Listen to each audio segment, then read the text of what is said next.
ان کے ٹھہرائے ہوئے شریکوں میں سے کوئی ان کا سفارشی نہ ہوگا۔ تو بتا دیا گیا کہ قیامت کیسے آئے گی، جب انسان ٹوٹلی ان پریپیئرڈ ہوگا، قیامت بتا کے نہیں آئے گی۔ وہ قیامت جب آئے گی تو کیا ہوگا، جب وہ برپا ہوگی اس دن مجرم حق دک رہ جائیں گے، حیرت زدہ ہو کر رہ جائیں گے۔ کیسے حیرت زدہ ہوں گے؟ پتہ بھی نہیں چلے گا کہ اگلا قدم جو ہے وہ قیامت کی ساعہ کے اندر آ جائے گا۔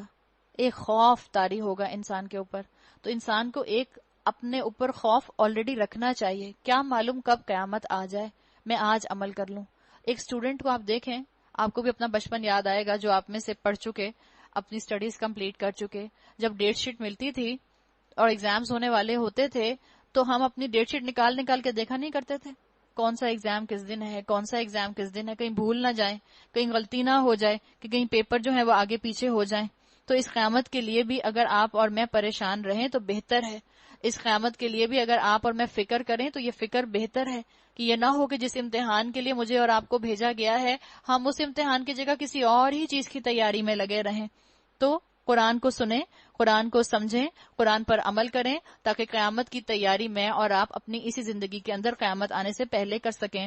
ان کے ٹھہرائے ہوئے شریکوں میں سے کوئی ان کا سفارشی نہ ہوگا اور وہ اپنے شریکوں کے منکر ہو جائیں گے۔ جس روز وہ ساعت برپا ہوگی اس دن سب انسان الگ گروہوں میں بٹ جائیں گے۔ جو لوگ ایمان لائے ہیں، جنہوں نے نیک عمل کیے ہیں، فَهُمْ فِي رَوْضَةٍ يُحْبَرُونَ، وہ ایک باغ میں شاداں اور فرحان رکھے جائیں گے۔ اللہ تعالیٰ نے ان کے لیے باغات تیار کر رکھے ہیں۔ تو ضرورت کس بات کی ہے کہ انسان اپنی نعمتوں کے اندر رہ کر انہی نعمتوں کے ساتھ قیامت کی تیاری کرے، انہی نعمتوں کے ساتھ اپنے آپ کو فلی پریپیئرڈ کرے۔ جیسے کہتے ہیں نا، فور وارنڈ از فور آرمڈ، پہلے سے تیاری کر کے رکھیں گے تو اس کا مطلب ہے کہ ہم آنے والے وقت کا مقابلہ کر سکیں گے۔ اللہ نے ایسے ہی لوگوں کے لیے باغات تیار رکھے ہیں، اور جنہوں نے کفر کیا ہے اور ہماری آیات کو اور آخرت کی ملاقات کو جھٹلایا ہے وہ عذاب میں حاضر رکھے جائیں گے۔ بس تسبیح کرو اللہ کی جبکہ تم صبح کرتے ہو اور جب تم شام کرتے ہو، آسمانوں اور زمین میں اس کے لیے حمد ہے، اور تسبیح کرو اس کی تیسرے پہر جبکہ تم پر ظہر کا وقت آتا ہے۔ بتا دیا گیا نماز کے اوقات کی بھی بات ہو سکتی ہے، اسکالرز کہتے ہیں یہاں پر جو اشارے مختلف اوقات کی طرف کیے گئے ہیں، اور صبح شام کی دعاؤں کی طرف بھی اشارہ ہو سکتا ہے۔ تو ذکر کی برکت بتائی جا رہی ہے، ذکر کی برکت سے روحانی جو کیفیت انسان کی ہوتی ہے اگر وہ مردہ ہو گئی ہو تو وہ دوبارہ زندہ ہو سکتی ہے۔ اللہ کے ذکر سے مردہ دل، مردہ قومیں زندہ ہو جاتی ہیں۔ وہ زندہ کو مردے میں سے نکالتا ہے، مردے کو زندہ میں سے نکال لاتا ہے، زندگی کو اس کی موت کے بعد زمین کو اس کی موت کے بعد زندگی بخشتا ہے۔ اسی طرح تم لوگ بھی حالت موت سے نکال لیے جاؤ گے۔ ان کی نشانیوں میں سے ایک یہ ہے کہ اس نے تم کو مٹی سے پیدا کیا، پھر یکا یک بشر ہو کر تم زمین میں پھیلتے جا رہے ہو۔ اور اس کی نشانیوں میں سے وَمِنْ آیَاتِهِ ان خلق لکم من انفسکم ازواجا لتسکنوا الیہا، اور اس کی نشانیوں میں سے یہ ہے اس نے تمہارے لیے تمہاری جنس سے بیویاں بنائیں، اسپاؤسز کا ذکر آیا، ازواج کا، تاکہ تم ان کے پاس سکون حاصل کرو۔ آپ دیکھیں پہلے یہاں آیا وَمِنْ آیَاتِهِ، اور اس کی نشانیوں میں سے ان خلق لکم، کہ اس نے پیدا کیا تمہارے لیے من انفسکم، تمہی میں سے ازواجن، جوڑے، شوہر کے لیے بیوی اور بیوی کے لیے شوہر، لیکن آگے کیا کہا، لِتَسْكُنُوا، تاکہ تم سکون حاصل کرو۔ یہ تم کون ہے، کیسے پتا چلے گا تم کون ہے، جب آگے اللہ نے کہا الیہا، اس کی طرف۔ ہا جو ہے وہ واحد مؤنث کا پروناؤن ہے، سنگولر فیمنن پروناؤن ہے، تو یہ کہہ کر اللہ نے اشارہ کر دیا کہ اللہ نے سکون کو عورت کے پاس رکھا ہے، اور عورت میں سے بھی بیوی کے رشتے میں اللہ تعالیٰ نے سکون رکھا ہے۔ پہلا رشتہ جو مرد اور عورت کے درمیان میں قائم ہوا وہ شوہر اور بیوی کا رشتہ تھا، جو حضرت آدم اور بیوی حوا کے درمیان میں قائم ہوا۔ تو یہاں بتا دیا گیا کہ جس اللہ نے تم کو مٹی سے بنایا ہے اسی اللہ نے تم میں جذبات ڈالے ہیں۔ اللہ نے یہاں پر بہترین تصور دیا ہے شوہر اور بیوی کے رشتے کا۔ بعض اسکالرز کہتے ہیں کہ ہم سمجھتے ہیں کہ قرآن میں رومانس کا ذکر نہیں آتا، تو یہ سب سے بہترین کہتے ہیں رومانس کی جگہ ہے، رومانٹک ایسپیکٹ ہے جو یہاں بیان کیا گیا ہے، جہاں پر اللہ تعالیٰ نے نکاح کے دائرے کے اندر شوہر اور بیوی کے معاملے کو بتایا ہے کہ نکاح کے باہر اگر یہ کام ہوگا تو وہ خیانت ہوگی، اور جب خیانت ہوگی، جو ایکسٹرا میرٹل افیئر ہوگا، وہ اللہ کی نظر میں گناہ ہے، گناہ کبیرہ ہے۔ بہترین ازدواجی زندگی کی بات ہے، اور بہترین ازدواجی زندگی کب ہوتی ہے؟ جب جو بیویاں ہیں وہ شوہر کی مزاج شناس ہوں۔ مزاج شناس شوہر بھی ہوں تو بھی اچھا ہے، لیکن بیوی مزاج شناس ہوتی ہے تو اس کا بڑا فائدہ ہوتا ہے۔ آپس میں سینس آف ہیومر ہونا چاہیے۔ اچھی بیوی کیا؟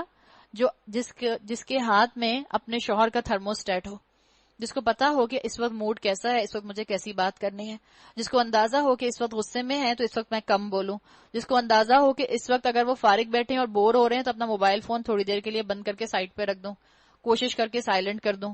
اچھی بیوی کون؟ مزاج شناس بیوی کون؟ جو اپنے شوہر کی شکل دیکھ کر موڈ کو سمجھ جائے کہ کیسے ہے۔ اچھی بیوی کون؟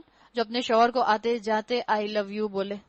اچھی بیوی کون؟ جو اپنے شوہر کو ٹیکسٹ بھی کرے، آفس میں ہے تو کبھی ٹیکسٹ کر کے ان کو بھی پوچھ لیا کریں، جو کہتے ہیں اچھا ہے جب آئیں گے، جتنی دیر نہ آئیں اتنا اچھا ہے، یہ کام کر لوں، یہ کام کر لوں، یہ کام کر لوں۔ اچھی بیویوں کی بات کی گئی، اور یہ بتا دیا گیا کہ انسان جس محبت کو ڈھونڈتا ہے وہ محبت اللہ تعالیٰ نے نکاح کے دائرے میں رکھی ہے۔ تو آپ اپنے شوہر کے ساتھ خوب رومانس کریں، اپنے شوہر کو ٹیکسٹنگ کریں، اپنے شوہر کو لو لیٹر لکھیں، اپنے شوہر کو جو ہے آپ فون کریں، اپنے شوہر کو جو ہے وہ سرپرائز گفٹ دیں، اپنی ماں کے سامنے اپنے شوہر کو مسکرا کر دیکھیں، امی ڈانٹیں گی بھی نہیں، الٹا خوش ہوں گی۔ تو یہ تو ایسا رشتہ ہے جس میں اللہ تعالیٰ نے بہترین طریقے سے آپ کے اور میرے لیے جنت کمانے کے دروازے کھول دیے ہیں۔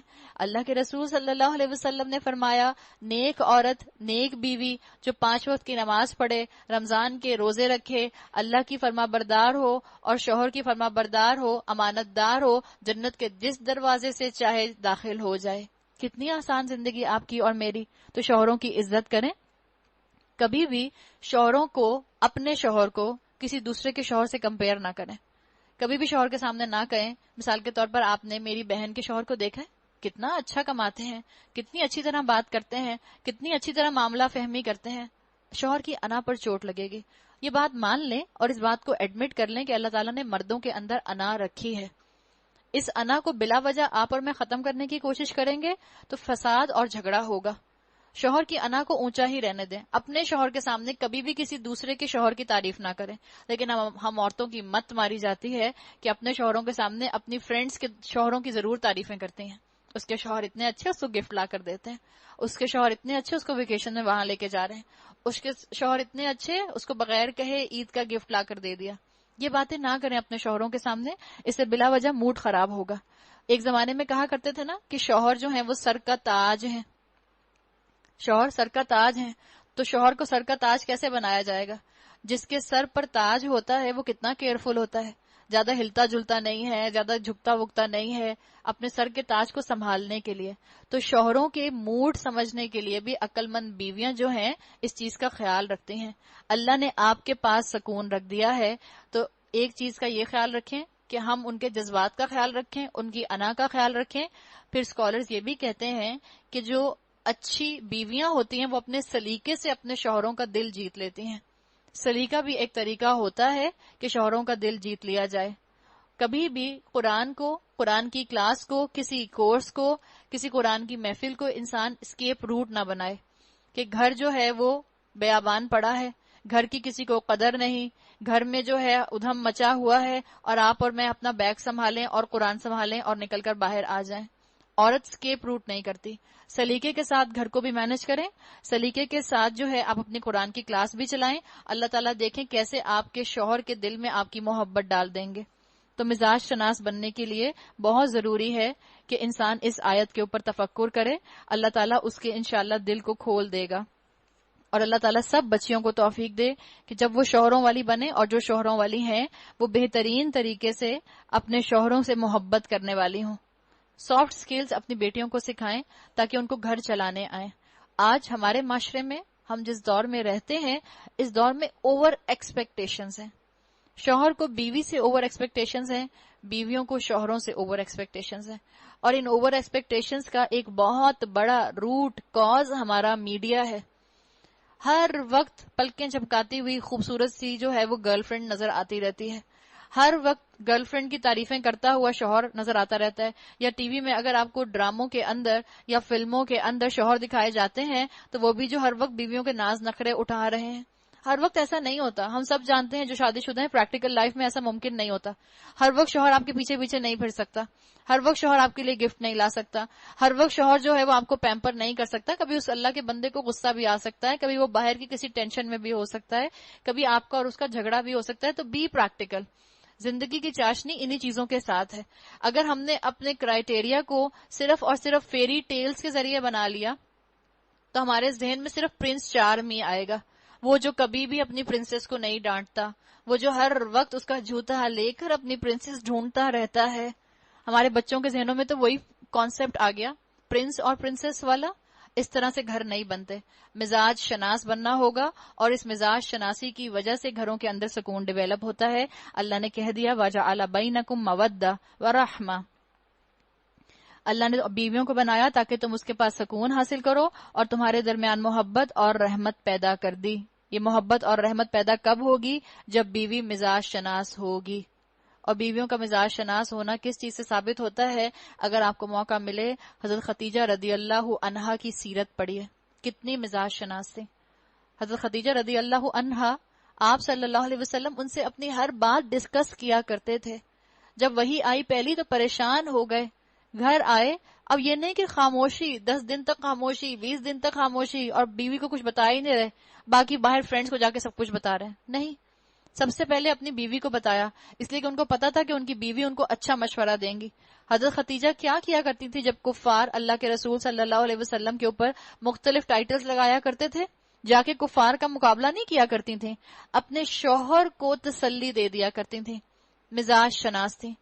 جب انہوں نے دیکھا کہ اللہ کے رسول پریشان ہے کہ ان پر کوئی فرشتہ آیا ہے، کیا وہ فرشتہ تھا یا وہ جن تھا یا وہ کیا تھا، وہ خواب تھا، تو حضرت خدیجہ نے کہا کہ اللہ آپ کو رسوا نہیں کرے گا، آپ تو غریبوں کا خیال رکھتے ہیں، آپ اللہ کے نیک بندے ہیں. یہ ہوتی ہے مزاج شناس بیوی. اللہ مجھے اور آپ کو اپنے شوہروں کی مزاج شناس بیویاں بنائے. یقیناً اس میں بہت سی نشانیاں ہیں ان لوگوں کے لیے جو غور و فکر کرتے ہیں. اور اس کی نشانیوں میں سے وہ پھر آیا وَمِنْ آیَاتِهِ خَلْقُ السَّمَاوَاتِ وَالْأَرْضِ، اور اس کی نشانیوں میں سے آسمانوں اور زمین کی پیدائش ہے. اللہ جس چیز کو دیکھیں آیت کہہ دیتا ہے نا، من آیاتہ، آیت کا مطلب ہوتا ہے نشانی.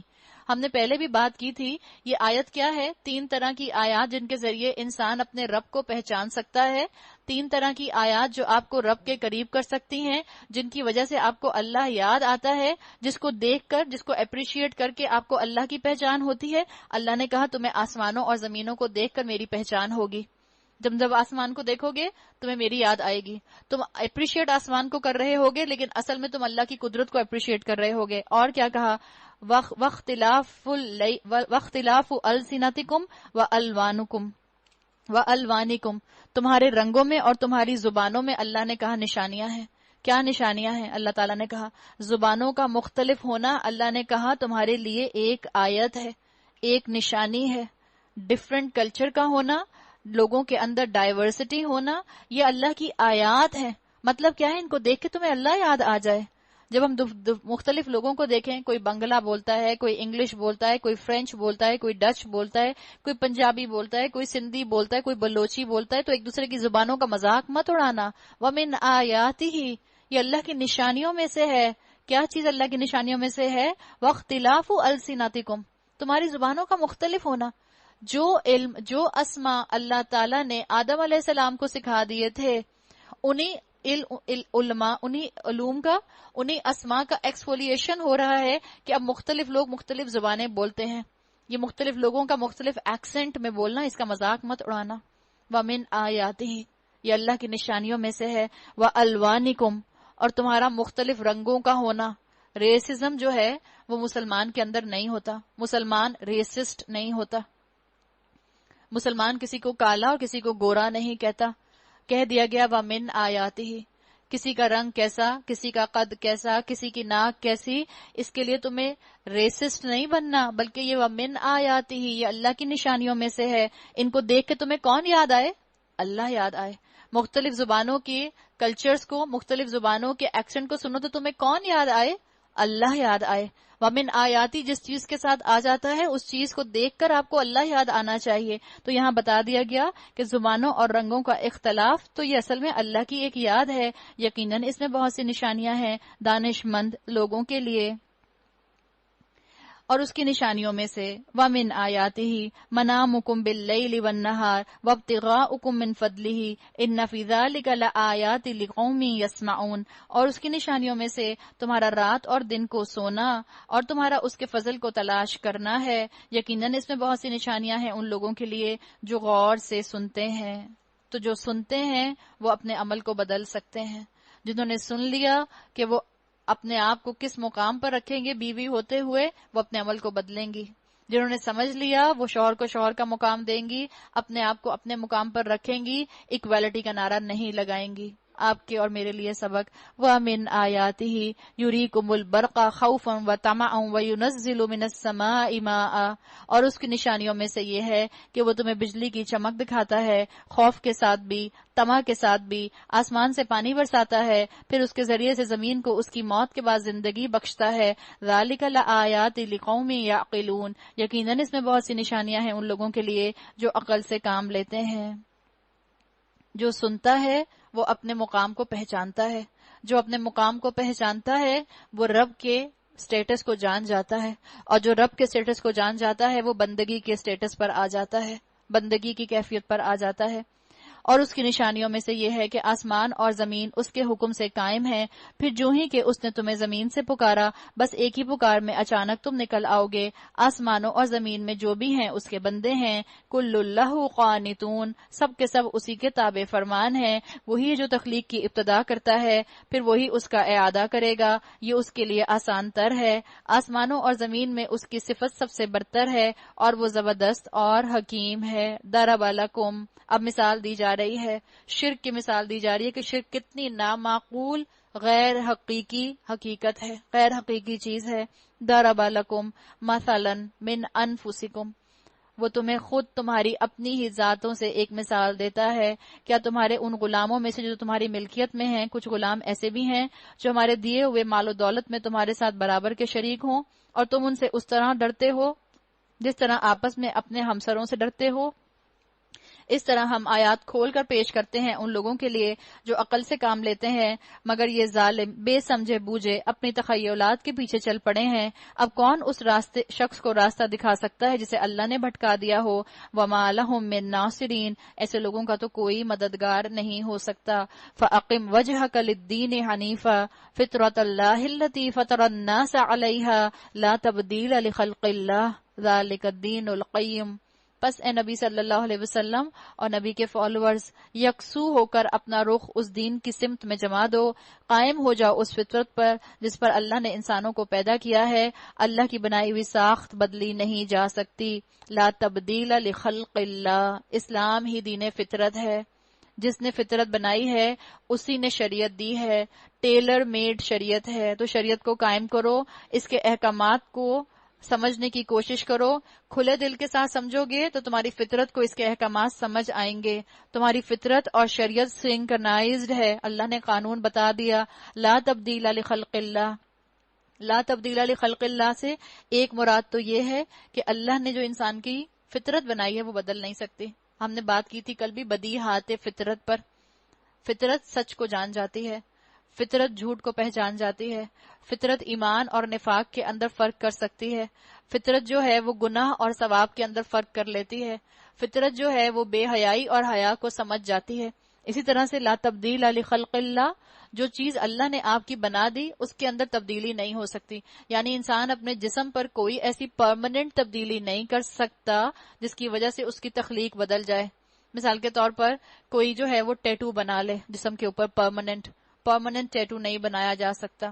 تو اپنے تخلیق میں تبدیلی، یا کوئی عورت جو ہے وہ اپنے بچے نہ ہونے پر کہ بچے اور مزید نہ ہو وہ ٹیوبلائزیشن کرا لے، یہ خلق میں تبدیلی ہے. علماء کہتے ہیں یہ اس کی اجازت نہیں ہے. مرد وسیکٹمی نہیں کرا سکتے، ٹیوبز کو ٹائی نہیں کروا سکتے تاکہ آئندہ ان کے ہاں اولاد نہ ہو. یہ بھی اللہ کی خلق میں تبدیلی ہے، اس کی اجازت نہیں ہے.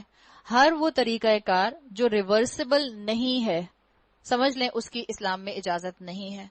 چاہے وہ کوئی آپ کی جو ہے وہ کاسمیٹک سرجری ہو، چاہے وہ کوئی فزیکل میڈیکل سرجری ہو، ہر اس چیز کی اجازت نہیں ہے جس کے اندر پرماننٹ تبدیلی آ جائے، سوائے ایکسیپشنز کے کہ کہیں اگر مثال کے طور پر کسی عورت کو یہ فتویٰ لینا پڑ جائے کہ میں ٹیوب لائگیشن کرا رہی ہوں اس لیے کہ اگر مزید بچے ہوئے تو مثال کے طور پر ٹیوب برسٹ ہو جائے گی یا اس کا یوٹرس جو ہے اس کو نقصان پہنچنے کا خدشہ ہے، تو وہ فتویٰ لے کر یہ کام کرا سکتی ہے، ورنہ کوئی بھی پرماننٹ تبدیلی اپنے جسم کے اندر نہیں کرائی جا سکتی۔ یہ اسلام کی بنیاد ہے، یہی بالکل راست اور درست دین ہے، مگر اکثر لوگ نہیں جانتے۔ قائم ہو جاؤ اس بات پر اللہ کی طرف رجوع کرتے ہوئے اور ڈرو اس سے، نماز قائم کرو اور نہ ہو جاؤ ان مشرکین میں سے جنہوں نے اپنا اپنا دین بنا لیا ہے اور گروہوں میں بٹ گئے ہیں، ہر گروہ کے پاس جو کچھ ہے اسی میں وہ مگن ہے۔ لوگوں کا حال یہ ہے کہ جب انہیں کوئی تکلیف پہنچتی ہے تو اپنے رب کی طرف رجوع کر کے اسے پکارتے ہیں، پھر جب وہ کچھ اپنی رحمت کا ذائقہ انہیں چکھا دیتا ہے تو یکایک ان میں سے کچھ لوگ شرک کرنے لگتے ہیں تاکہ ہمارے کیے ہوئے احسان کی ناشکری کریں۔ اچھا مزے کر لو، ان قریب تمہیں معلوم ہو جائے گا کیا ہم نے کوئی سند اور دلیل ان پر نازل کی ہے جو شہادت دیتی ہو اس شرک کی صداقت پر جو یہ کر رہے ہیں۔ وَإِذَا أَذَقْنَا النَّاسَ رَحْمَةً فَرِحُوا بِهَا، جب ہم لوگوں کو رحمت کا ذائقہ چکھاتے ہیں تو وہ اس پر پھول جاتے ہیں، اور جب ان کے اپنے کیے کرتوتوں سے ان پر کوئی مصیبت آتی ہے تو وہ یکایک مایوس ہونے لگتے ہیں۔ وَإِن تُصِبْهُمْ سَيِّئَةٌ بِمَا قَدَّمَتْ أَيْدِيهِمْ، اللہ نے کہا جو تم پر مشکل آتی ہے تمہارے اپنے ہاتھوں کی کمائی ہوتی ہے، جو تمہارے حالات میں خرابی آتی ہے تمہارے اپنے ہاتھوں کی کمائی ہوتی ہے، وہ یکایک مایوس ہونے لگتے ہیں۔ آپ دیکھیں پھر دوبارہ اگر ہمارا ذہن واپس سورہ فاتحہ پر جائے تو کیا اللہ تعالیٰ نے وہاں کہا تھا، بندے نے دعا کی تھی اللہ ان لوگوں کا راستہ دے جن پر تو نے انعام کیا تھا، انعمت علیہم، لیکن جب بات آئی جن پر غضب کیا گیا تو یہ نہیں آیا کہ اللہ ان لوگوں کے راستے سے بچا جن پر تو نے غضب کیا تھا، وہاں اللہ کا ذکر ہی نہیں آیا۔ اسکالرز کہتے ہیں اللہ کا اتنا غضب ہے ان کے عمل کے اوپر کہ اللہ نے وہاں پر اپنے غضب کو وہاں مینشن کرنا بھی مناسب نہیں سمجھا۔ تو ہم ترجمے میں یہ نہیں کہتے سورہ فاتحہ کہ اللہ ان لوگوں کے راستے سے بچا جن پر تیرا غضب ہوا، تو تیرا کا لفظ ہم استعمال نہیں کر سکتے اس لیے کہ وہاں آیت میں یہ لفظ آیا ہی نہیں، کا پروناؤن آیا ہی نہیں، جن پر غضب ہوا یا جو بھٹکے ہوئے تھے۔ تو اللہ تعالیٰ نے یہاں بھی بتا دیا جو بھٹکتا ہے اپنی ہاتھوں کی کمائی کی وجہ سے بھٹکتا ہے۔ اللہ نے قرآن میں پہلے بھی کئی دفعہ کہا ہے اللہ نے ان پر ظلم نہیں کیا، انہوں نے اپنی جانوں پر خود ظلم کیا۔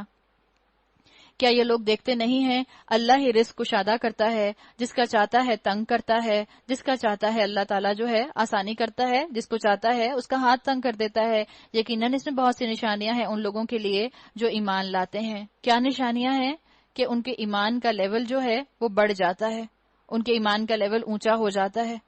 فرعون کا ایمان نہیں تھا، لیکن کیا فرعون جو ہے وہ زندگی میں کبھی بیمار نہیں پڑا؟ بیمار تو پڑتا تھا۔ فرعون کا ایمان نہیں تھا، لیکن کیا زندگی میں کبھی اس کے اوپر رسوائی نہیں آئی تھی؟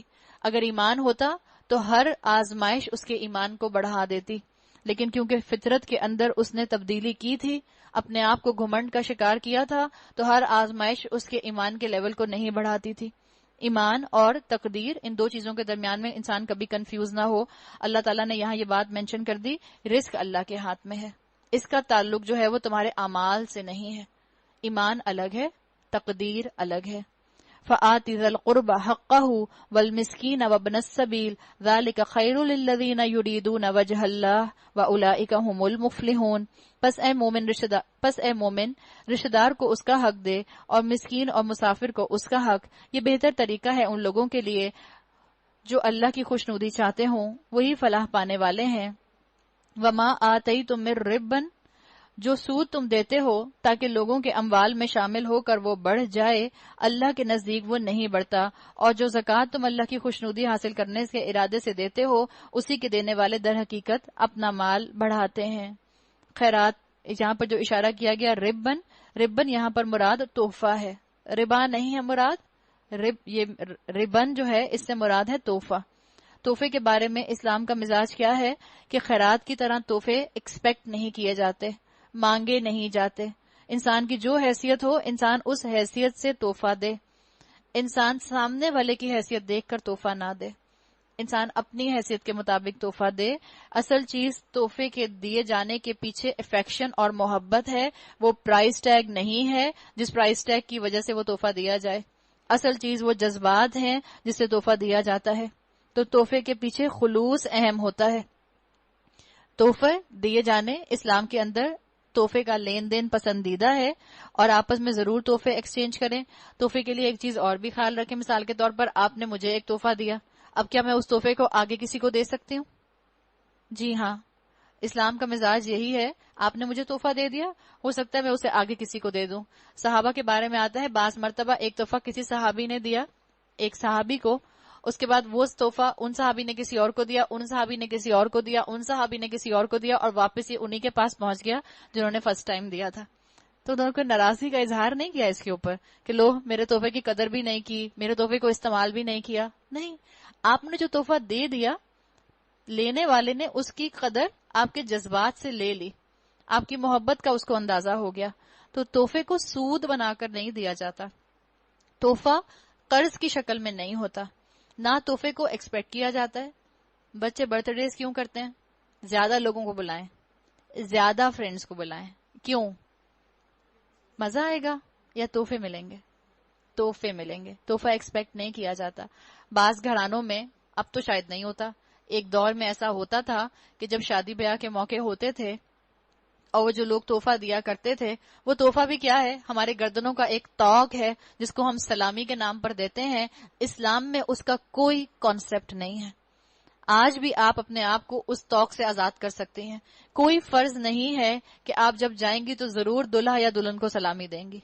آپ گفٹ کسی وقت بھی دے سکتی ہیں، ضروری نہیں شادی کے موقع پر دیا جائے. ہم نے کیونکہ ملنا جلنا ویسے ہی چھوڑ دیا، ہماری ملاقات ہی شادیوں کے اوپر ہو رہی ہوتی ہے یا کسی کے انتقال کے اوپر ہو رہی ہوتی ہے، تو ہم کہتے ہیں بعد میں کون ملے گا، چلو شادی کے موقع پر ہی دے دیتے ہیں. تو یہ جو سلامی کو ایکسپیکٹ کیا جاتا ہے، یہ بڑی غلط بات ہے. اس کا اسلام سے کوئی تعلق نہیں ہے. گردنوں کے طوق ہیں. اور پھر لفافے کے اندر کیا رکھنا ہے وہ بھی انسان دیکھتا ہے سامنے والے کے حساب سے. ایک دور تھا کہ جب سلامی دیا کرتے تھے تو لوگ لفافہ کھول کے دیکھتے تھے، اچھا اتنے، اور پھر لکھ لیا اس کے نام کے ساتھ. اور لکھتے کیوں تھے؟ لکھنے کا مزاج کیا تھا؟ کیا بڑا کوئی فارغ بیٹھا ہے حساب کتاب کرنے کے لیے؟ لکھنے کا مزاج یہ ہوتا تھا تاکہ جب ہم ان کے گھر شادی پر جائیں گے تو ہم اتنا ہی لوٹائیں گے، اس سے زیادہ نہیں دیں گے یا اس سے کم نہیں دیں گے، اتنا ہی کم سے کم لوٹانا ہے ہمیں. یہ مزاج ہوتا تھا. تحفہ کیا بن گیا؟ تحفہ بوجھ بن گیا، تحفہ توق بن گیا، تحفہ اسر اور اغلال کی کیٹیگری میں آ گیا. اسلام اس چیز کو پروموٹ نہیں کرتا. تحفے کا معاملہ سودی معاملہ نہیں ہونا چاہیے. تحفہ جو ہے وہ بھیک کی طرح مانگا نہیں جاتا. ہمارے بچوں کے اندر ایک یہ چیز بھی ٹینڈنسی ڈیولپ ہو گئی عیدی کے بارے میں. بری بات نہیں ہے، لیکن بچے اتنی عیدی ایکسپیکٹ کرتے ہیں، اتنی عیدی کہ وہ امیجن کر رہے ہوتے ہیں کہ اس عید پر تو اتنے پیسے جمع ہو جائیں گے، اماں یہ دیں گی، ابا یہ دیں گے، خالہ یہ دیں گی، پھپھو یہ دیں گی، پھپھا یہ دیں گے، خالو یہ دیں گے. یہ مزاج پسندیدہ نہیں ہے. تحفہ ایکسپیکٹ نہیں کیا جاتا. اور آپ اس چیز کو اپنے خاندان میں کیسے پروموٹ کر سکتی ہیں، اس مزاج کو اپنے خاندان میں کیسے لا سکتی ہیں؟ بغیر اوکیجنز کے تحفے دیجیے. عید پر دیں، یقیناً ایک مسلمانوں کا حلال سیلیبریشن ہے، مسلمانوں کی جائز سیلیبریشن ہے، بالکل دیجیے. تحفے دینے سے محبت بڑھتی ہے. عید کے اوکیزن کو آپ ضرور رکھیں، لیکن اس کے علاوہ بھی جب ایک دوسرے کو تحفے دیں بغیر اوکیزن کے دیں، بغیر کسی موقع کے دیں، تاکہ محبت ڈیولپ ہو ایک دوسرے کے لیے. اور ہمیشہ اپنی جیب دیکھ کے دیں، اور لینے والا اس کے خلوص کو دیکھے جس کے خلوص کی وجہ سے وہ تحفہ دیا گیا ہے. ورنہ کیا ہوگا کہ تحفہ جو ہے وہ ایک بوجھ بن جائے گا. اور ہمارے معاشرے میں تحفہ بہت بوجھ بنا ہے. لوگ شادیوں میں جاتے نہیں ہیں اس لیے کہ ہم تحفہ نہیں دے سکتے. ان گھرانوں کو دیکھیں جن گھرانوں کے اندر لگی بندھی تنخواہیں آتی ہیں، جو ڈیلی ویجز پر کام کرنے والے لوگ ہیں، جن کے پاس کوئی گورنمنٹ جاب ہے، ان کے پاس ایک فکسڈ اماؤنٹ آتی ہے. سال کے مہینے کے اینڈ پر کوئی شادی آ جائے تو ان کے لیے مشکل ہو جاتی ہے. تو کیا قرضہ لے کر تحفہ دیں گے؟ بغیر تحفے کے بھی شادی میں جایا جا سکتا ہے. کسی کے گھر تحفہ لے کر جانا اچھی بات ہے، لیکن کوئی فرض نہیں ہے کہ جب تک ہم ہاتھ میں کچھ لیں گے نہیں ہم کسی کے گھر جا نہیں سکتے. یہ نہیں ہے. ہمارا مزاج بن گیا، ہم کہتے ہیں نہیں نہیں لوگ کیا کہیں گے. پھر وہی بات، لوگ کیا کہیں گے. کیا بن گئے ہم؟ پیپل کانشیس یا گاڈ کانشیس؟ People conscious. ہم اس لیے تھوڑی کہتے ہیں کہ نہیں ہم تحفہ ضرور لے کر جائیں گے. نہیں، اللہ کے رسول صلی اللہ علیہ وسلم نے تحفہ کی لین دین کو پسند کیا. ہم کہتے ہیں نہیں اچھا نہیں لگتا نا، برا لگتا ہے. پہلی دفعہ جا رہے ہیں، ایک تو پہلی دفعہ جا رہے ہیں تو برا لگتا ہے، آخری دفعہ جا رہے ہیں تو برا لگتا ہے، باہر سے آئے ہیں تو برا لگتا ہے، واپس جا رہے ہیں باہر سے تو برا لگتا ہے. بس تحفے جو ہیں وہ ہم نے ایک قرضی معاملہ بنا لیا ہے. سود کی طرح تحفے ہمارے سروں پر سوار رہتے ہیں. ہم محبت کے ساتھ تحفے نہیں دیتے, ہم مصیبت کے ساتھ تحفے دیتے ہیں. جب آپ کی جیب اجازت دے آپ تحفہ دیں, جب آپ کی جیب اجازت نہ دے آپ تحفہ نہ دیں. اور اس چیز کو رواج ڈالیں, اس چیز کو واپس ریوائیو کریں. شادیوں کے اوپر مت لے کے جائیں تحفہ. اس سے کیا ہوگا؟ بعض لوگ اتنے عقل مند ہیں, اللہ ان کو اور ہمت اور ایمان دے, وہ کارڈ پہ لکھ دیتے ہیں. اب لوگوں نے لکھنا شروع کر دیا, ہمیں کسی تحفے کی ضرورت نہیں ہے, صرف آپ کی دعاؤں کی ضرورت ہے, اور کوئی چیز نہیں لیتے. شادی کے بعد ان کے گھر جائیں, شادی کے بعد ان کو اپنے گھر بلائیں, ان کو اپنے گھر بلا کر تحفہ دیں, اور عزت ہوگی ان کی. تو ہم نے اپنے معاشرے کے اندر جو تحفے کی شکل دیکھی ہے جو بگڑ گئی ہے, اور وہ تحفہ جو ہم نے صرف اور صرف وصول کرنے کی چیز اور زبردستی دینے کی چیز اور مصیبت بنا لیا ہے, اس کو بھی ہمیں اپنے معاشرے سے ختم کرنے کی ضرورت ہے. اللہ ہی ہے جس نے تم کو پیدا کیا, پھر تمہیں رزق دیا, پھر وہ تمہیں موت دیتا ہے, پھر وہ تمہیں زندہ کرے گا. کیا تمہارے ٹھہرائے ہوئے شریکوں میں کوئی ایسا ہے جو ان میں سے کوئی کام بھی کرتا ہو؟ پاک ہے وہ اور بہت بالا تر ہے اس شرک سے جو یہ لوگ کرتے ہیں. ظہر الفساد فی البر والبحر, خشکی اور تری میں فساد برپا ہو گیا ہے لوگوں کے اپنے ہاتھوں کی کمائی کی وجہ سے. کیوں؟ تاکہ مزہ چکھائے ان کو ان کے بعض اعمال کا, شاید کہ وہ باز آ جائیں. اسلام تو ایسا ملک ہے کہ اسلام تو ایسا دین ہے جس نے جانوروں کے خیال رکھنے کے رائٹس دیے, درختوں کے خیال رکھنے کے رائٹس دیے, درختوں کو اس کا حق دے دینے کو کہا. مگر انسان جب اللہ کی کتاب سے پلٹ گیا تو اس نے دنیا کے اندر نہ صرف مورل پولوشن پھیلائی بلکہ انوائرمنٹل پولوشن بھی بہت زیادہ پھیلائی. اور پولوشن بھی فساد کی ایک شکل یہاں پر بتا دیا گیا. ترقی یافتہ ممالک نے بھی آج بہت پولوشن پھیلائی ہے. ہم اس وقت مورل پولوشن کی نہیں, انوائرمنٹل پولوشن کی بات کر رہے ہیں. تو اللہ نے کہا یہ بھی انسان کی اپنی ہی ہاتھوں کی کمائی ہے. اتنے بڑے بڑے فیکٹریز بنا دیے, اتنی بڑی بڑی ملز لگ گئیں, اور ان کا جو ویسٹیج ہے وہ کسی کے کھیت میں جا رہا ہے, کسی کی فیلڈ میں جا رہا ہے, کہیں وہ پینے کے پانی کے اندر ویسٹیج جو ہے شامل ہو رہا ہے. یہ سب پولوشن انسانوں کا پھیلایا ہوا ہے. اللہ کے نظام, دیے ہوئے نظام کے مطابق ترقی کرتے تو یہ چیز جو ہے یہ بھی سٹریم لائنڈ ہو جاتی. اللہ نے بتایا ہے, اللہ نے دنیا کے مسائل کو اس قرآن میں بیان کر دیا ہے. دنیا جو 4 طرح کے بیسک مسائل میں ہمیشہ شکار رہی. مرد اور عورت کا معاملہ, مرد کی بات مانی جائے گی یا عورت کی بات مانی جائے گی, مرد کے حقوق کو پریفرنس ملے گی یا عورت کے حقوق کو پریفرنس ملے گی, اس کا حل بھی قرآن نے دے دیا. دوسرا مسئلہ اکنامک کرائسس, کیا کہ مثال کے طور پہ لیبر ورسز جو ہے جی ایم, باس ورسز امپلائی, باس کی بات مانی جائے گی یا امپلائی کی بات مانی جائے گی. اللہ نے اس کے حل بھی بتا دیے اس کتاب کے اندر.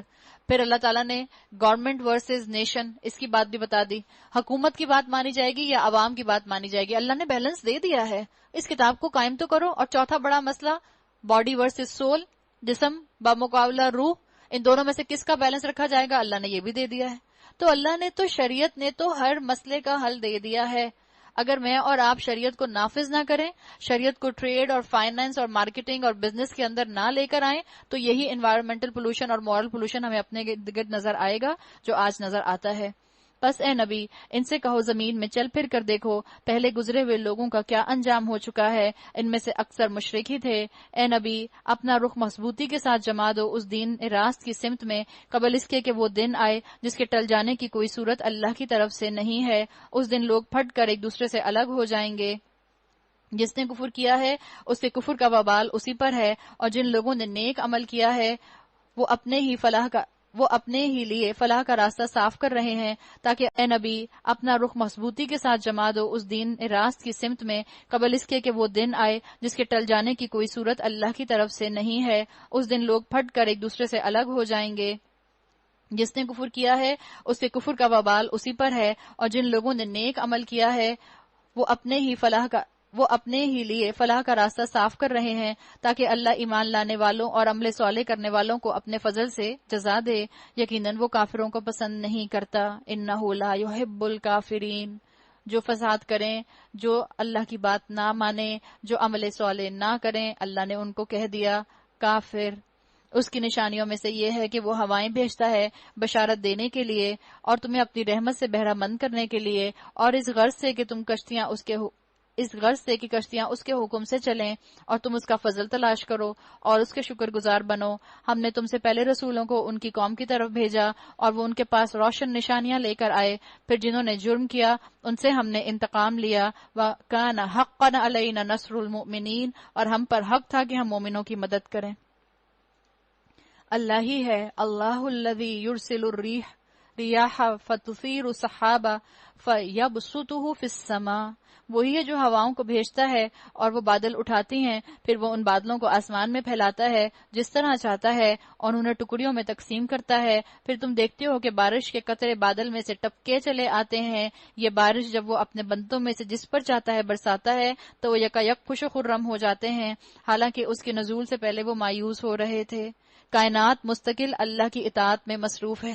ایک انسان ہی ہے جو تھک تھک کر بیٹھ جاتا ہے. ہائے میں تھک گئی، کلاس سے گئے تو تھک گئے، قرآن پڑھا تو تھک گئے، تراویح پڑھی تو تھک گئے، افطار کیا تو تھک گئے، سحری کھائی تو تھک گئے، فجر نہیں پڑھی جا رہی، بڑے زوروں کی نیند آ رہی ہے.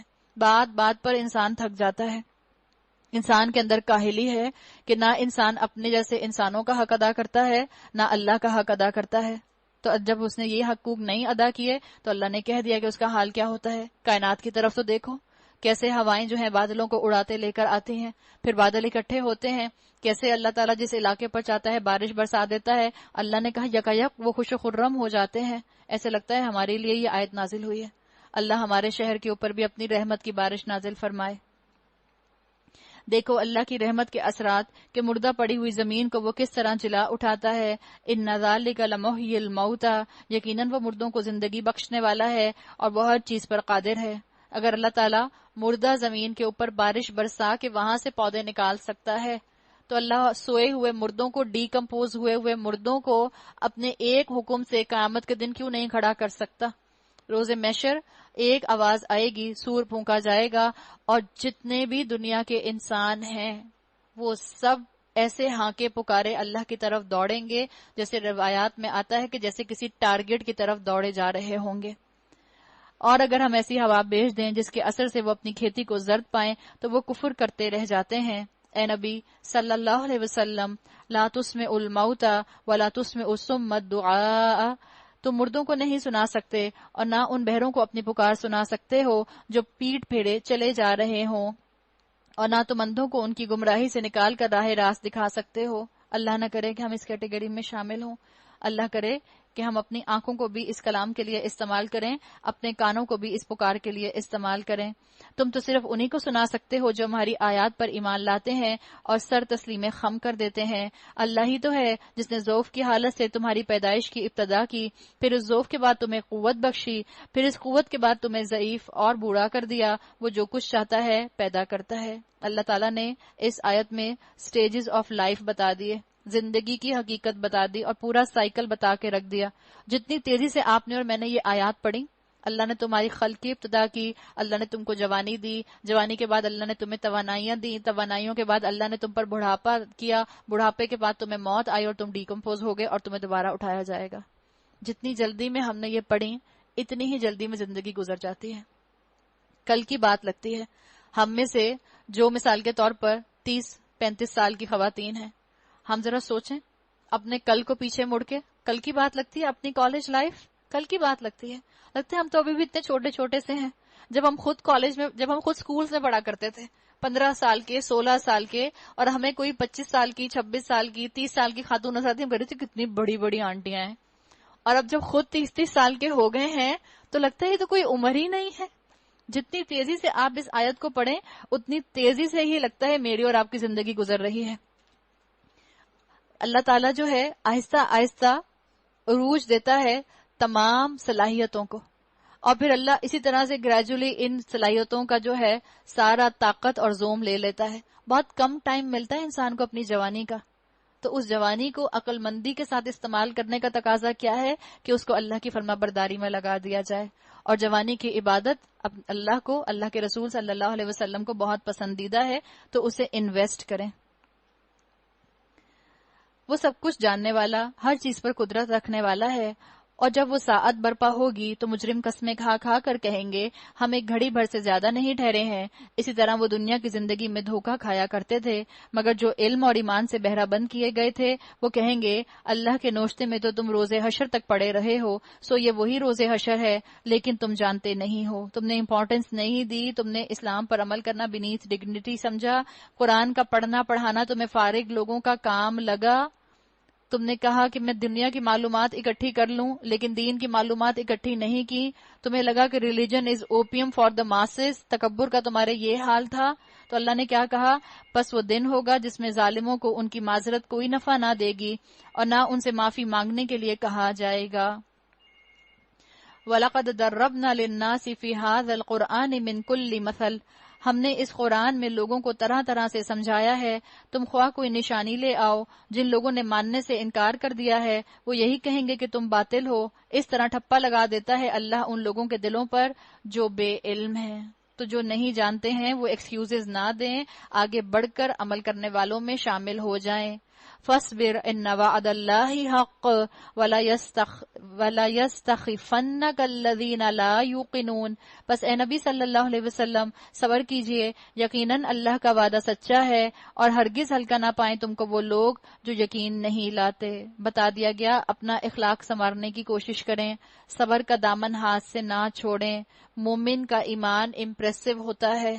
مومن کا ایمان اور مومن کا کنوکشن دیکھ کر دوسرے مسلمان بھی اٹریکٹ ہوتے ہیں اور امپریس ہوتے ہیں، غیر مسلم بھی امپریس ہوتے ہیں. نماز ایسے پڑھیں جیسے کہ اللہ آپ کو دیکھ رہا ہے، صبر کے ساتھ، کوئی جلدی نہیں ہے. عبادت ایسے کریں کہ جیسے کہ اللہ آپ کو دیکھ رہا ہے. ایک ڈگنیٹی کے ساتھ، سکون کے ساتھ نماز پڑھتا ہوا مسلمان کئی لوگوں کو اٹریکٹ کر لیتا ہے. تو اللہ کے وعدے کو سچا جانیں اور پوری کوشش کریں کہ اللہ کے فرمانبردار بن کر رہیں. سورۃ لقمان مکی سورت ہے. جس طرح سے ہمارے ہاں علامہ اقبال بہت مشہور ہیں اچھی شاعری کے لیے، اچھے اقوال کے لیے، اسی طرح عرب کے اندر لقمان جو تھے وہ ایک دانا انسان سمجھے جاتے تھے، ایک وزڈم رکھنے والے، حکمت رکھنے والے انسان جو تھے وہ سمجھے جاتے تھے. ان کے نام کے اوپر یہ سورت ہے. بسم اللہ الرحمن الرحیم. الف لام میم تلک آیات الکتاب الحکیم ہدی ورحمۃ للمحسنین. الف لام میم یہ کتاب حکیم کی آیات ہیں، ہدایت اور رحمت نیکوکار لوگوں کے لیے. نیکوکار لوگوں کے لیے بتا دیا گیا. محسنین، محسن کا کام کیا ہوتا ہے؟ محسن حق سے بڑھ کر کام کرنے والا ہوتا ہے. محسن کانشیس رہنے والا ہوتا ہے، اللہ کی نظر سے اپنے آپ کو دیکھتا ہے، لوگوں کی نظروں سے اپنے آپ کو جج نہیں کرتا. وہ جو لوگوں کے اللہ نے اس کے اوپر حقوق رکھے ہیں ان کو بھی ادا کرتا ہے اور کوشش کرتا ہے کہ لوگوں کے حقوق کو احسن طریقے سے ادا کر دے. ایسے شخص کو کہا گیا محسن، نیکوکار.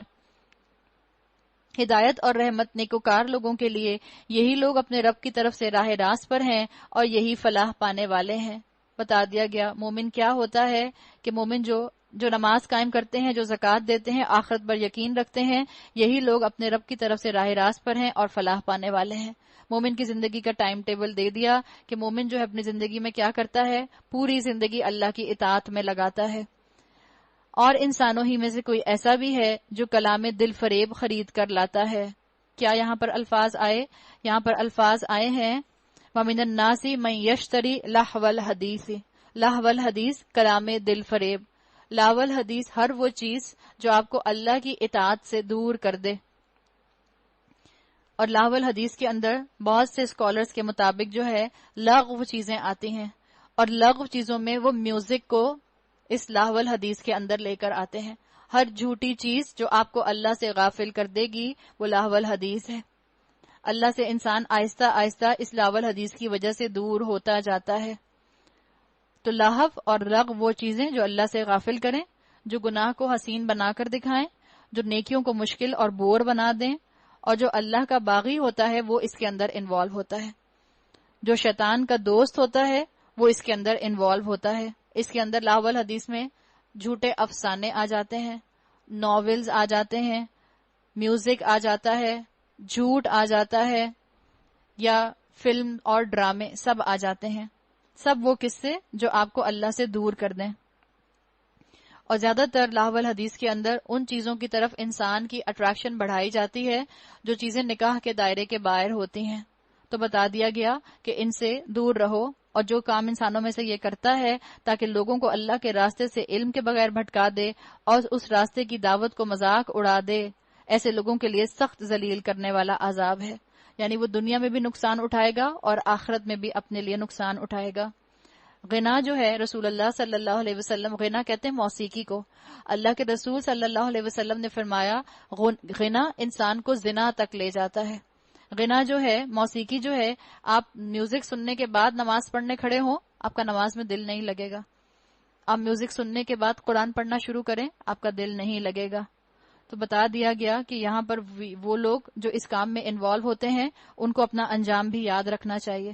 بالکل جیسے آج کل ڈاکٹرز، نیوٹریشنسٹ نہیں بتاتے کہ کچھ ڈائٹس کے ساتھ کچھ چیزیں سوٹیبل نہیں ہوتی. جیسے وہ کہتے ہیں کہ کیفین، چائے کے ساتھ آپ کوئی کیلشیم والی چیز نہ کھائیں.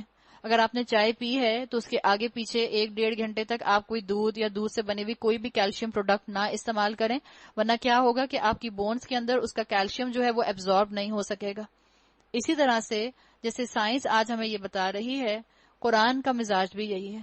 اگر آپ نے قرآن سننے سے پہلے یا قرآن سننے کے بعد میوزک میں اپنے آپ کو انوالو کیا، لہو الحدیث میں اپنے آپ کو انوالو کیا، تو قرآن آپ کے عمل میں ڈھل نہیں پائے گا.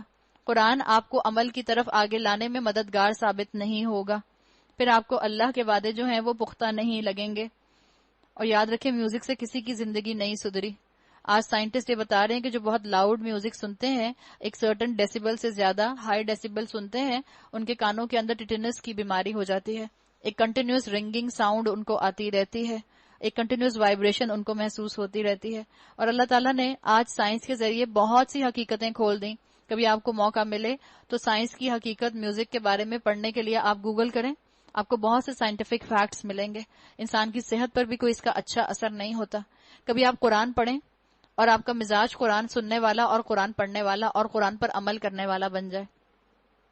اس کے بعد آپ کسی کو ڈانس کرتے ہوئے دیکھیں، ایسے لگتا ہے بندر ڈانس کر رہا ہے، بالکل مناسب نہیں لگتا. قرآن پڑھنے والوں کا مزاج ہی الگ ہوتا ہے. جو لاول حدیث میں انوالو نہیں ہوتے ان کا مزاج الگ ہو جاتا ہے، اس لیے کہ وہ ہر چیز کو فلٹر کرتے ہیں. ایک دور تھا جس وقت شادی کے گانے ہم سب گاتے تھے اور خوب گاتے تھے، سر ہلا ہلا کے، لیکن الفاظ پر کبھی غور نہیں کیا. اب اگر شادی کے گانے گانے کو کوئی کہے تو ہر دوسرے جملے میں ہمیں آبجیکشن نظر آ جاتا ہے. بھئی یہ تو ہم گا ہی نہیں سکتے، تو ان اسلامک بات ہے، اس میں تو شرک ہو گیا، اس میں تو جو ہے وہ نکاح کے دائرے کے باہر آپ یہ الفاظ استعمال نہیں کر سکتے. کتنے آرام سے جو ہے وہ گانے گائے جاتے تھے، ساس گلے کی پھانس اور نند گلی کا گند. اور کتنا بڑا الزام ہے، بہتان ہے یہ ساس اور بہو کے اوپر. تو سوچنے کی باتیں کیا ہیں کہ انسان جب قرآن پڑھنا شروع کرتا ہے اس کا دل لاہو الحدیث میں نہیں لگتا. جب انسان قرآن کے ساتھ وقت گزارنا شروع کر دیتا ہے اس کو ان چیزوں کی، دنیاوی چیزوں کی حقیقت نظر آنے لگ جاتی ہے. اللہ ہم سب کو لاہو الحدیث سے دور رکھے. اسے جب ہماری آیات سنائی جاتی ہیں تو بڑے گھمنڈ کے ساتھ اس طرح رخ پھیر لیتا ہے گویا کہ اس نے سنا ہی نہیں، گویا کہ اس کے کان بہرے ہیں، اس لیے کہ کانوں کے اندر تو میوزک کی وائبریشن ہے. اچھا مزدہ سنا دو اسے ایک دردناک عذاب کا، البتہ جو لوگ ایمان لے آئیں اور نیک عمل کریں ان کے لیے نعمت بھری جنتیں ہیں جن میں وہ ہمیشہ رہیں گے. یہ اللہ کا پختہ وعدہ ہے اور وہ زبردست اور حکیم ہے. بچے پوچھتے ہیں اماں کہاں لکھا ہے میوزک حرام ہے؟ سورہ لقمان کی آپ یہ آیت ان کو مینشن کر دیں. رسول اللہ صلی اللہ علیہ وسلم نے لاہو الحدیث کو غنا قرار دیا، میوزک قرار دیا. تو میوزک کے بارے میں آپ کو یہ آیت بھی سورہ لقمان کی مل جاتی ہے. اس نے آسمانوں کو پیدا کیا بغیر ستونوں کے جو تم کو نظر نہیں آتے. اس نے زمین میں پہاڑ جما دیے تاکہ وہ تمہیں لے کر ڈھلک نہ جائے. اس نے ہر طرح کے جانور زمین میں پھیلا دیے، آسمان سے پانی برسایا، زمین میں قسم قسم کی عمدہ چیزیں اگا دیں. یہ تو ہے اللہ کی تخلیق. اب ذرا مجھے دکھاؤ ان دوسروں نے کیا پیدا کیا ہے. اصل بات یہ ہے یہ ظالم لوگ صریح گمراہی میں پڑے ہوئے ہیں. تو اللہ تعالیٰ نے یہاں غور کرنے کی طرف کہہ دیا. ذرا غور تو کرو، کون ہے جو اللہ کے علاوہ اس کائنات کو سمیٹے ہوئے ہے؟ کیسے اس کائنات کے دو خدا ہو سکتے ہیں؟ دو خدا ہوتے تو ایک سے ایک نظام درہم برہم ہو جاتا.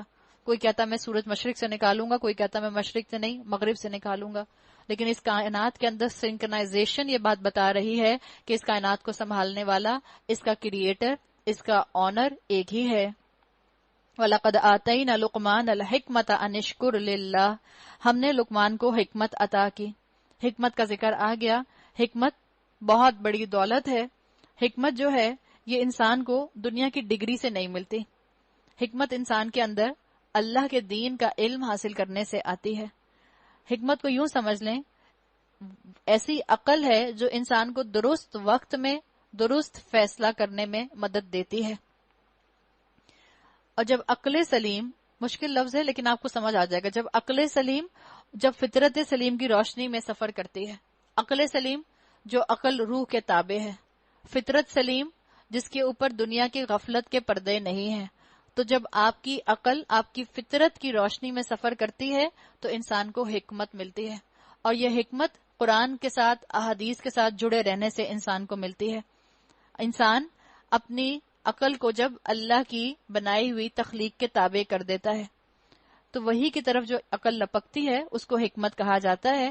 اور حکمت یاد رکھیں کسی ڈگری سے نہیں آتی، حکمت جو آتی ہے یہ جو ہے اللہ کا جو مزاج شناس انسان کو بناتی ہے، یہ چیز ڈیویلپ ہوتی ہے اللہ کی کتاب اور رسول اللہ صلی اللہ علیہ وسلم کی سنت کے ساتھ جڑ جانے سے۔ اور کیا کہا کہ حکمت عطا کی تھی کہ اللہ کا شکر گزار بن کر رہے۔ شکر اللہ کی نعمتوں کو پریزرو کر لیتا ہے۔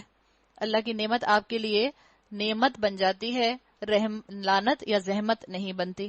جو کوئی شکر کرے اس کا شکر اس کے اپنے ہی لیے مفید ہے، اور جو کوئی کفر کرے تو حقیقت میں اللہ بے نیاز اور آپ سے آپ محمود ہے۔ شکر گزار انسان جو ہے یاد رکھیں وہ خوش مزاج ہوتا ہے، اس لیے کہ اس کا شکر اس کے رب کے ساتھ اٹیچڈ ہوتا ہے۔ شکر گزار انسان آپ کو ٹینس نظر نہیں آتا، بد مزاج نظر نہیں آتا۔ یاد کرو جب لقمان اپنے بیٹے کو نصیحت کر رہے تھے تو اس نے کہا، بیٹا اللہ کے ساتھ کسی کو شریک نہ کرنا۔ لب نہیں، بیٹا کہہ کے بات کی۔ تو اسکالرز کیا کہتے ہیں کہ جب اپنے بچوں کو نصیحت کریں تو بہت ہی محبت کے ساتھ نصیحت کریں۔ جب کسی کو تبلیغ کریں، آپ نے ابراہیم علیہ السلام کے ضمن میں دیکھا تھا، یا ابتی یا ابتی یا ابتی کی تکرار ملتی ہے۔ اپنی اولاد کو زیادہ تر انسان جب دین کی بات بتانے لگتا ہے تو ہم غصے میں بتاتے ہیں۔ دین کی بات بتاتے ہوئے زیادہ تر ہمارا دوسری دفعہ میں ہی ٹیمپرامنٹ لوز ہو جاتا ہے۔ دین کی بات کے بارے میں بچہ کوئی سوال پوچھے تو ہم بہت جلدی شارٹ ٹیمپرڈ ہو جاتے ہیں۔ تو یہاں آپ کی اور میرے لیے سبق ہے کہ اپنے بچوں کو جب نصیحت کر رہے ہیں، کیونکہ نصیحت حق کی ہے، ہو سکتا ہے بچے کے لیے وہ حق کڑوا ہو سکتا ہے بچے کے لیے وہ حق عمل میں لانا مشکل ہو، تو کیا کرو، محبت کے ساتھ شوگر کوٹڈ کر کے ان سے بات کرو۔ کہہ رہے ہیں اللہ کے ساتھ کسی کو شریک نہ کرنا، حق یہ ہے کہ شرک بہت بڑا ظلم ہے، اور حقیقت یہ ہے، اب یہ آگے اسکالرز کے مطابق یہاں سے اللہ کا قول ہے، یہ حضرت لقمان کا قول نہیں ہے، اس لیے کہ اسکالرز کہتے ہیں کہ جو خود انسان عاجزی والا ہوتا ہے، حکمت والا ہوتا ہے، وہ خود لوگوں سے نہیں کہتا میری عزت کرو، چاہے وہ اولاد ہی کیوں نہ ہو۔ یہ اللہ کا قول ہے، اور حقیقت یہ ہے کہ ہم نے انسان کو اپنے والدین کا حق پہچاننے کی خود تاکید کی ہے، یعنی اولاد پر احسان جتایا کہ اگر تم نے اولاد ماں باپ کے ساتھ اچھا سلوک کیا تو اس میں تمہارا فائدہ ہے۔ اس کی ماں نے ذوف پر ذوف اٹھا کر اسے پیٹ میں رکھا اور 2 سال اس کا دودھ چھوٹنے میں لگے، اس لیے ہم نے اس کو نصیحت کی کہ میرا شکر کر اور اپنے والدین کا شکر بجا لا۔ والدین میں بھی ماں کا ذکر کیا گیا۔ ہم جانتے ہیں کہ ماں کا اخلاقی فرض رسول اللہ صلی اللہ علیہ وسلم کی حدیث کے مطابق 3 درجے زیادہ ہے والد کے مقابلے میں، والد کا قانونی رائٹ زیادہ ہے۔ ماں کا ذکر کیا، ایک وجہ یہ بھی ہے کہ اولاد ماں کی زیادہ نافرمانی کرتی ہے باپ کے مقابلے میں، اولاد ماں کے ساتھ جلدی روڈ ہو جاتی ہے، تو ماں کی طرف اشارہ کیا کہ ماں نے تمہارے لیے کتنی مشکلات اٹھائی ہیں، تو اگر تمہیں اس کا مزاج اپنے مزاج سے ملتا ہوا نہیں لگتا تو اس مشکل کو اٹھا لو۔ اور پھر ایک بات اور بھی اسکالرز کہتے ہیں کہ ماں کا ذکر کیوں کیا، اس لیے کہ کہتے ہیں کہ ماں جلدی ناراض بھی ہو جاتی ہے۔ آپ دیکھیں جب آپ 20 سال کی ہو جائیں گی، 25 سال کی ہو جائیں گی، آپ ذرا کوئی ایسی بات کریں گی تو ماں جلدی ناراض ہو جاتی ہے، جلدی برا منا لیتی ہے والد کے مقابلے میں۔ تو کہا کہ ماؤں کا زیادہ خیال رکھو، ان کا دل نہ دکھاؤ، میری ہی طرف تمہیں پلٹنا ہے، لیکن اگر وہ تجھ پر دباؤ ڈالیں تو میرے ساتھ تو کسی ایسے کو شریک کرے جسے تو نہیں جانتا تو ان کی بات ہرگز نہ مان۔ دنیا میں ان کے ساتھ نیک برتاؤ کرتا رہے، مگر پیروی اس شخص کی راستے کی کر جس نے میری طرف رجوع کر لیا ہے۔ اللہ تعالیٰ نے یہاں یہ بات بتا دی. ہم جانتے ہیں کہ مکی صورت ہے اور مکہ میں اولاد جو تھی وہ ایمان لا رہی تھی, ینگ لوگ جو تھے وہ ایمان لا رہے تھے, ماں باپ مشرک تھے, تو ان کو حکم دیا گیا کہ ماں باپ کے ساتھ نیک برتاؤ کرو, ان کے ساتھ بدتمیزی نہیں کرنا, ان کے ساتھ انسلنٹ نہیں ہونا, ان کے حق کو چھوڑ مت دینا. ہاں جب اللہ کی اطاعت کی بات آئے تو ان کی فرما برداری نہیں ہوگی. پھر تم سب کو پلٹنا میری ہی طرف ہے, اس وقت میں تمہیں بتا دوں گا کہ تم کیسے عمل کرتے رہے ہو. اور لقمان نے کہا تھا, بیٹا کوئی چیز رائی کے دانے کے برابر بھی ہو اور کسی چٹان میں یا آسمانوں میں یا زمین میں کہیں چھپی ہوئی ہو, اللہ اسے نکال کر لے آئے گا, وہ باریک بین اور باخبر ہے. اللہ یا بنیا بار بار کہہ رہے ہیں, تو بچوں کو بار بار کہنا ہوتا ہے. آپ کی اور میرے لیے کیا سبق ہے ان آیات کے اندر, کہ ہم بچوں کے اوپر بھی اپنی اولاد کے اوپر طنز نہ کریں. جو ماں باپ اپنی اولاد پر طنز کرتے ہیں وہ حکمت کا مظاہرہ نہیں کرتے. جب بیٹے ماؤں کے مقابلے میں ان کو لگتا ہے کہ اپنی بیویوں کا ساتھ دے رہے ہیں, تو پھر مائیں بہت طنزیہ انداز میں بات کرتی ہیں. یہ مناسب ایٹیٹیوڈ نہیں ہوتا. بیٹوں کا بھی فرض ہے, جہاں ماں غلط ہے وہاں ماں کو بتا دیں, جہاں بیوی غلط ہے وہاں بیوی کو بتا دیں, بیلنس مینٹین کریں. اور بتا دیا گیا کہ جب بات کرو تو بات کا تاثر ایسا رکھو کہ اولاد جو ہے وہ تمہاری بات سننے کے لیے تیار ہو جائے. اولاد کو ریپریمانڈ کیا جا سکتا ہے, لیکن اولاد کی سیلف ریسپیکٹ ختم نہیں کرنی چاہیے, ان کی ڈگنیٹی ختم نہیں کرنی چاہیے, کہ ان کی گناہوں کا, ان کی غلطیوں کا ان کو بار بار احساس دلا دلا کر ان کا سیلف ریسپیکٹ ختم کر دیا جائے. تو ماں باپ کی بھی یہاں پر بہت اچھی طرح سے تربیت کی جا رہی ہے. یا بنیا اقم الصلاۃ, نماز قائم کر, وامر بالمعروف, نیکی کا حکم دے, بدی سے منع کر, اور جو مصیبت بھی پڑے اس پر صبر کر. یہ وہ باتیں ہیں جن کی بڑی تاکید کی گئی ہے, اور لوگوں سے منہ پھیر کر بات نہ کر, نہ زمین میں اکڑ کر چر, اللہ کسی خود پسند اور فخر جتانے والے شخص کو پسند نہیں کرتا. تو بتا دیا گیا کہ اپنے بچوں کو کیسی تربیت کرو, ان کو بتاؤ کہ اپنے بچوں کو بتاؤ کہ کیسی تربیت ہو تمہاری, کہ تم عاجزی والے انسان بنو, تمہارے اندر تقوی آئے, لیکن پھر تم اس تقوی کی وجہ سے ایک بہت بڑے انا کا شکار نہ ہو جاؤ, کہ اپنے آپ ہی کو کہنے لگ جاؤ ہر ایک کے مقابلے میں انا خیر من. اپنی پرسنالٹی کیسی بنانے کے لیے کہا جا رہا ہے, ایسی پرسنالٹی کہ جو دوسرے کو اس کی اہمیت کا احساس دلائے. اپنی اہمیت کا احساس دلاتے ہوئے محفلوں میں داخل مت ہونا. اور اپنے بچوں کی جب آپ اور میں تربیت کریں تو اپنے بچوں کو ضرور سکھائیں کہ وہ اپنے ہی حسن کے شدائی بنے, نہ پھرتے پھرے. آئینے کے سامنے کھڑے ہو کر گھنٹوں کھڑے ہیں. ایک وقت ہوتا تھا مائیں کہتی تھی آئینہ ٹوٹ جائے گا. خیر ٹوٹا تو کبھی بھی نہیں آج تک, ہم سب بہت کھڑے ہوئے آئینوں کے سامنے, ٹوٹا تو کبھی نہیں. لیکن کیا ہوگا, انسان صرف اور صرف اپنے حسن کا شیدائی نہیں بنتا. اللہ نے یہاں کہہ دیا کہ اللہ کو خود پسند, فخر جتانے والے انسان نہیں پسند.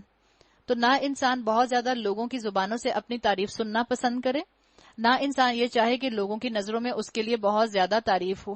اللہ کی نظر سے خود کو دیکھے. اور یہاں یہ بات بتا دی گئی ہے کہ اللہ کو کیسے لوگ پسند ہیں. اللہ کو ایسے لوگ پسند ہیں جو لوگ خود پسندی میں انوالو نہیں ہوتے.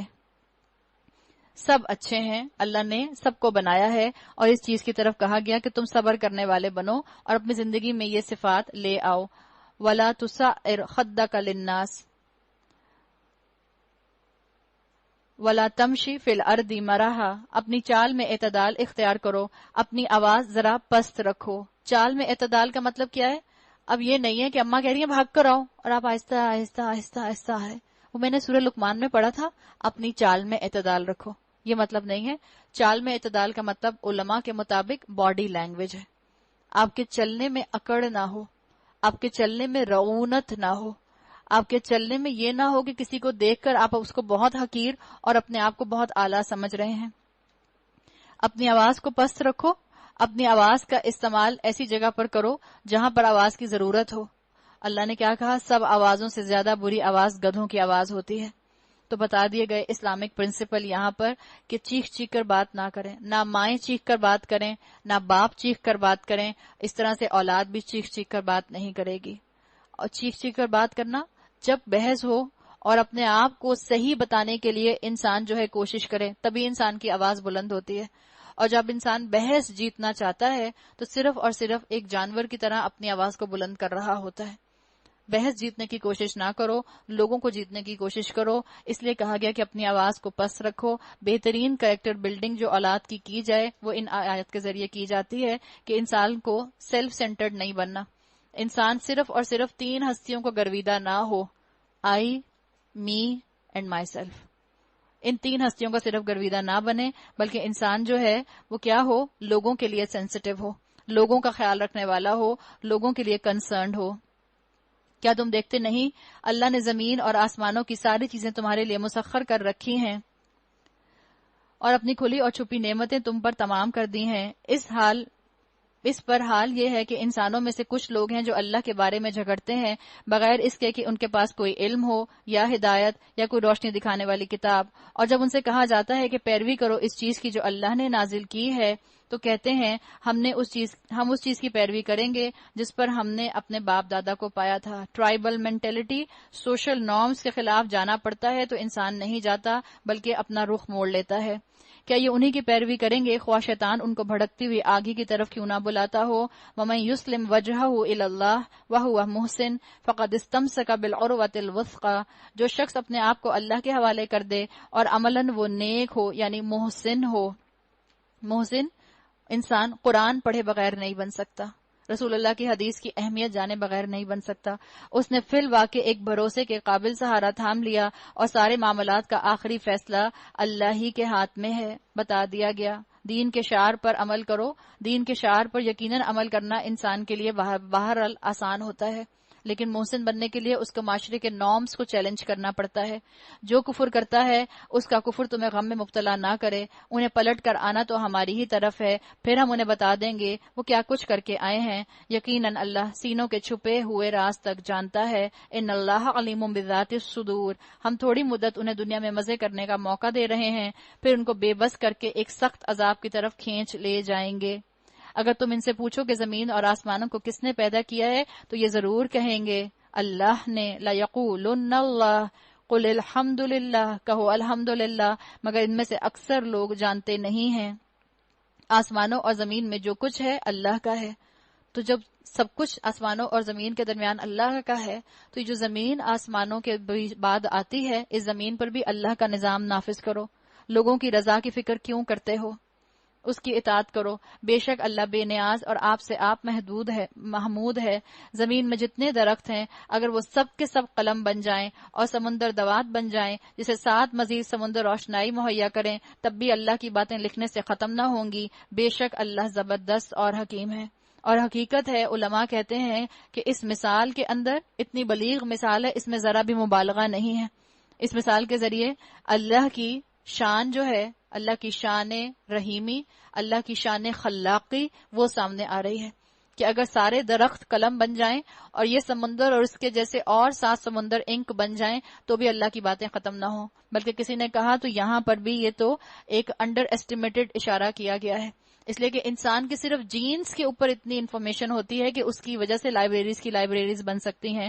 تم سارے انسانوں کو پیدا کرنا اور پھر دوبارہ جلا اٹھانا اس کے لیے بس ایسا ہے جیسے ایک متنفس کو پیدا کرنا اور جلا اٹھانا۔ حقیقت یہ ہے اللہ سب کچھ سننے اور دیکھنے والا ہے۔